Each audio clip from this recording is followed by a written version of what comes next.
Hello students, कैसे हैं सभी। Welcome back to power school online tutorials. Okay class, हमने लास्ट क्लास में अपना नया चैप्टर स्टार्ट किया था जिसका नाम था मोशन एंड टाइम। थोड़ी बहुत चीज़ें हमने उसमें देखी, जैसे मेजरमेंट क्या होता है, उसकी रिक्वायरमेंट क्यों होती है, और फिर डिफरेंट डिफरेंट क्वांटिटीज़ को हम किस तरीके से, किस यूनिट्स में हम उसे मेजर करते हैं। जब टाइम को हम सेकेंड्स में करते थे, मास को केजी में करते थे, कुछ इस तरह से। फिर टाइम के बारे में जो डिस्कशन किया तो उसको कैसे मेजर कर सकते हैं, कोई तरीका है, कोई टूल है मेरे पास, वो देखा हमने। जो हमने फर्स्ट मेथड देखा था वो क्या था हमारे पास टाइम को मेजर करने का। The first one was sand clock. फिर सेकेंड हमने देखा था दैट इज सन डायल। क्या बता सकते हैं सबसे बड़ी जो सन डायल है पूरे इंडिया में वो कहां पर है, इनफैक्ट वर्ल्ड की? द आंसर इज जयपुर में है। फिर थर्ड जो मेथड सीखेंगे वो आपके पास क्या, पेंडुलम। ओके, ये बहुत साल पुरानी बात है। द ग्रेट साइंटिस्ट जिनका नाम था गैलीलियो गैलीलियो, जिन्होंने फिजिक्स में अपने बहुत सारे कंसेप्ट दिए हैं, बहुत अच्छे अच्छे कंसेप्ट जिन्हें हम पढ़ेंगे आगे जाकर क्लासेस में। उन्होंने इस पेंडुलम के बारे में बताया। उन्होंने देखा, नोटिस किया उन्होंने कि एक पेंडुलम है। पेंडुलम का मतलब जैसे आपने क्या करा, एक यहाँ पे कोई वो है, एक स्ट्रिंग ली और स्ट्रिंग के साथ एक कोई स्टोन या कुछ भी आपने बांध दिया और आपने हल्का से उसे ऐसे हिट कर दिया। हिट करने के बाद वो ऑसिलेशंस करता है, वो मोशन करता है। कौन सा? To and fro motion. जैसे आपका इस तरह से टू एंड फ्रो मोशन करता है।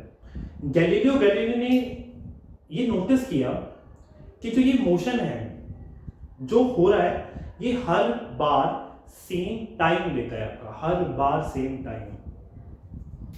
ओके, सो ये मेथड हम यूज कर सकते थे किस चीज के लिए, टाइम को मेजर करने के लिए। बिकॉज मैंने आपको बताया कि टाइम को मेजर करने के लिए सिर्फ और सिर्फ हमारे पास ये वो यूनिट्स नहीं होती, इसके और भी तरीके होते हैं। क्या कि कुछ ऐसी चीजें जो फिक्स इंटरवल पे होती हैं, आपकी बार बार रिपीट होती हैं फिक्स इंटरवल्स पे, उस तरीके से भी हम टाइम को मेजर कर सकते हैं। जैसे आपको याद हो तो मैंने आपको बताया था कि वन डे हम किसको कंसीडर करते हैं, जब अर्थ अपनी पूरी रोटेशन कर देता है एक। और वन मंथ किसको मानते थे, जब अर्थ मून के फेसेस के थ्रू, मून जब कंप्लीट आपका न्यू मून से एक दोबारा वापस न्यू मून पे आ जाता है तो उसे हम क्या बोलते थे, वन मंथ। और वन ईयर किसे बोलते थे, जब अर्थ कंप्लीट रेवोल्यूशन करती थी किसके, अराउंड द सन। यहां पर क्या है कि अगर मैं एक पेंडुलम लेता हूं, पेंडुलम क्या होता है, एक स्प्रिंग अटैच्ड है और ये होता है बो स्ट्रिंग। ये गिवन लेंथ एल लेंथ की आपने क्या कर ली, स्ट्रिंग ले ली है और आपने उसे लूज कर दिया, ऐसे छोड़ दिया है। फिर आपने उसे हिट करा, से हल्का सा हिट कर दिया। हिट करने के बाद ये कहां जाएगा, it will go here, it will go back अपनी मीन पोजीशन पे, जहां से वो चला था वहां पे वापस आएगा।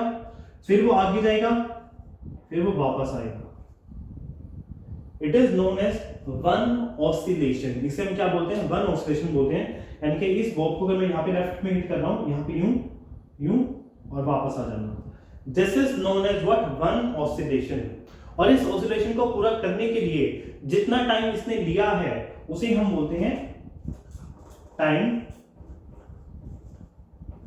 Period. Okay, we call it what, time period. चलिए, वैसे ये नोटिस किया गया है कि एक अगर आप 25 सेंटीमीटर की लेंथ लेते हैं स्ट्रिंग की, 25 सेंटीमीटर की, और आप उसे हिट करते हैं, सो वन ऑसिलेशन जब वो करने में 1 सेकंड का टाइम लगाता है हमेशा। इसके बेसिस पे काफी सारी वॉचेस भी बनी थी आपकी, इनफैक्ट बनी हुई हैं आज भी, पेंडुलम के बेसिस पे वो काम कर रही हैं। वो आपका ऐसे यूं यूं जाता है और उसके बेसिस पे आपकी पेंडुलम वर्क कर रही होती है। बहुत सी जगहों पे ऐसा लगा हुआ है। अब जैसे जैसे आप लोग इसकी लेंथ चेंज करते हो, लेंथ के बेसिस पे इसका टाइम पीरियड भी चेंज होता है। जिसका टाइम पीरियड होता है वो डायरेक्टली प्रोपोर्शनल होता है इसके स्क्वायर रूट ऑफ लेंथ के। It is directly proportional to the square root of length. जैसे जैसे लेंथ बढ़ती है वैसे वैसे क्या बढ़ता है, टाइम पीरियड भी बढ़ जाता है। आप एक एक्टिविटी कीजिए, छोटी सी एक्टिविटी, बहुत छोटी सी एक्टिविटी है। आप एक स्टोन लेना है, स्टोन एक स्ट्रिंग पे बांध दो, स्ट्रिंग की लेंथ आप ले लीजिए 1 मीटर ले लीजिए, just take 1 metre of length of the string, लटका दो कहीं पे, एक फिक्स पोजीशन पे आपने क्या कर दिया, उसको हैंग कर दिया। अब उसे हिट कर दो इन अ सिंगल डायरेक्शन, किसी डायरेक्शन में, लेफ्ट या राइट, जहां आपकी इच्छा हो। हिट कर दिया, हिट करने के बाद it will go there there and there. आप अपने हाथ में स्टॉप वॉच साथ में रखिए, जब उसे हिट करें तो स्टॉप वॉच पे स्टार्ट कर देना, स्टार्ट। अब वो क्या करेगा, मूवमेंट में हो जाएगा आपका, मूव करना स्टार्ट करेगा आपका पेंडुलम, मूव करना स्टार्ट कर चुका है। वन ऑसिलेशन, देख 1 2 3 4, ऐसे करते करते काफी सारे रेवोल्यूशंस ऑसिलेशंस लेगा। जब उसके नंबर ऑफ ऑसिलेशन टोटल 25 होते हैं, तब अपने टाइम को स्टॉप कर देना। फिर आप देखना कि 25 ऑसिलेशंस करने के लिए उसने कितना टाइम लिया है। फिर क्या करना, एक ऑसिलेशन के लिए टाइम फाइंड करना कि एक ऑसिलेशन करने के लिए वो कितना टाइम लेता। तो सिंपली आप क्या करेंगे, टोटल टाइम में से उसको डिवाइड कर देंगे, किसको, 25 को। तो आपके पास आ जाएगा वो। सपोज करो कि 100 सेकंड्स लिए उसने, सपोज, जस्ट सपोज करने की बात है, 100 सेकंड्स में उसने 25 ऑसिलेशंस करी हैं। सो एक ऑसिलेशन कितने टाइम में क्या होगा, 4 सेकंड में। ठीक है, जस्ट एक एग्जांपल लिया था मैंने। तो ठीक है स्टूडेंट्स, ये था आपके किसके बारे में, पेंडुलम के बारे में, जो आज भी बहुत सी जगह पे यूज होता है। एक अच्छा मेथड था, काफी एक्यूरेसी देता भी था, बट इतना भी एक्यूरेट नहीं था। 2 सेकंड तक की एक्यूरेसी देता था, मतलब कि 2 सेकंड का गैप आ सकता था इसकी वजह से, पर ज्यादा नहीं। अच्छा, एक जब हम ये बनाते हैं ना, पेंडुलम बनाते हैं, तो हम ज्यादा लेंथ का नहीं बनाते, ये कम लेंथ का बनाते हैं, क्योंकि कम लेंथ के केसेस में ही ये हर बार टाइम पीरियड सेम देगा, अदरवाइज वो डिफरेंट देगा वो टाइम पीरियड। जैसे जैसे लेंथ बढ़ती जाएगी ना, उसके टाइम पीरियड में फर्क आ जाता है फिर वो। ओके, सो ठीक है स्टूडेंट्स, अब हमारे पास क्या है, ये ओरल क्वेश्चंस हैं। जैसे आपके टॉपिक ओवर होगा, उसके साथ साथ आपके 3 ओरल क्वेश्चंस हैं, ये वो डिस्कस कर लेते हैं इसी वीडियो में। In the SI system, standards units for mass, length, time and temperature are fixed. What are these units? अगर मैं टाइम के लिए, मास के लिए, लेंथ के लिए यूनिट देखता हूं तो वो फिक्स होती है, एम आई राइट? क्या मास की यूनिट फिक्स है? Is there any unit for mass? Yes. अभी जो हमारा इंटरनेशनल सिस्टम चल रहा है उसके अकॉर्डिंग हमारी मास की यूनिट जो है वो केजी है, और लेंथ की यूनिट क्या है, मीटर, टाइम की क्या है, सेकंड, टेम्परेचर की क्या है, Kelvin. Okay, next question, measuring time is more difficult than measuring length. क्या आप इस बात से एग्री करते हैं? मतलब टाइम को मेजर करना बहुत मुश्किल है, पर लेंथ को मेजर करना आसान है इनके अकॉर्डिंग, मतलब क्वेश्चन में पूछा गया है। क्या ऐसा है या नहीं? चलो, मैं आपको ये बोर्ड पर कहता हूं कि आपको ये बोर्ड की लेंथ मेजर करनी है। क्या आप मेजर कर सकते हैं किसी टूल के थ्रू, या अपने बनाए हुए टूल के थ्रू, किसी तरीके से? Can you do this? The answer is yes. आप इसकी लेंथ को मेजर कर सकते हो। बहुत से तरीके हो सकते हैं, आप अपनी फिंगर के थ्रू कर लो अंदाजे से, या अपने इसके थ्रू कर लो, ऐसे 1 2 3 4, there are so many method जिन्हें आप यूज कर सकते हो। पर टाइम को मेजर करने के लिए हमारे पास ऐसा कोई मेथड नहीं है। बड़ी दिक्कत आती है टाइम के लिए, क्योंकि टाइम के लिए हमें एक्यूरेसी बहुत चाहिए। जब टाइम एक्यूरेट नहीं होगा तो हम वर्क नहीं कर पाएंगे। अभी देखो हमारे पास कितनी एक्यूरेसी है, हम काम कर पाते हैं। जानो टाइम की एक्यूरेसी कहां से आई है हमारे पास? ये पेंडुलम तो सब फेल हो चुके हैं। अब जो सिस्टम चलता है आपके पास, वो सिस्टम है आपका क्वार्ट्ज।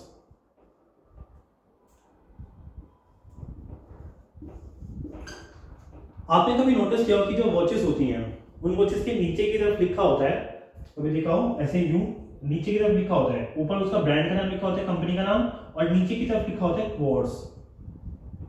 उस क्वार्ट्ज का मतलब ये होता है कि उसमें जो टेक्नोलॉजी यूज हो रही है टाइम को मेजर करने के लिए, वो टेक्नोलॉजी क्या है? क्वार्ट्ज है। क्वार्ट्ज एक्चुअली क्या होता है? एक सब्सटेंस आपका, जिसके क्रिस्टल्स यूज करते हैं हम लोग उस वॉच को बनाने के लिए। उसके क्रिस्टल्स के जो पार्टिकल्स हैं वो वाइब्रेट करते हैं आपके टू एंड फ्रो, वाइब्रेट करते हैं, जिनकी वाइब्रेशंस को मैं टाइम पीरियड के हिसाब से, जैसे पेंडुलम का मानता था ना, वैसे उसके वाइब्रेशंस के थ्रू मैं टाइम को मेजर करता हूं। And it is quite accurate, it is very accurate. आज के टाइम पे ये यूज हो रहा है हमारे पास। खैर इससे एक मेथड और ऊपर भी है, पर वो हर जगह एप्लीकेबल नहीं हो पा रहा है, सिर्फ कुछ ही लिमिटेड जगह वहां पे यूज हो रहा है आपका ये।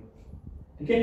अब जो स्टॉप वॉच आती है या कोई भी चीजें आती हैं उसके अंदर यही आप लोग क्या यूज करते हैं, दिस मेथड ये यूज कर रहे होते हैं हमारे पास कॉर्ड्स, ठीक है। सो हमारे एग्जाम में याद रखेंगे कि कोर्स के बारे में क्वेश्चन पूछते हैं हमसे। हाँ जी, मैं लेंथ के बारे में बात करता हूँ, लेंथ और टाइम के बारे में। तो लेंथ को मेजर करना आसान है, यस, बट टाइम को मेजर करना थोड़ा मुश्किल होता है क्योंकि हमारे पास कोई एक्यूरेसी, हम एक्यूरेट नहीं ला पा सकते उसको, कोई हमारे पास कोई टूल नहीं है। हम लोग चलो घर पे बना भी दें, मान लो मैंने घर पे सनडायल बना दी, पर वो सनडायल मेरी दिन में काम करेगी, रात को काम नहीं करेगी। चलो मैंने एक सैंड क्लॉक बनाई मैंने खुद पर्सनली, वो सैंड क्लॉक मेरी काम तो करेगी पर मुझे एक्यूरेसी नहीं देगी वो, है ना, जिसका अंदाजा सिर्फ मुझे पता होगा। बट लेंथ के केस में ऐसा नहीं है, उसकी केस में मुझे पता चल जाता है actually. Okay, next question third, the time period of a pendulum.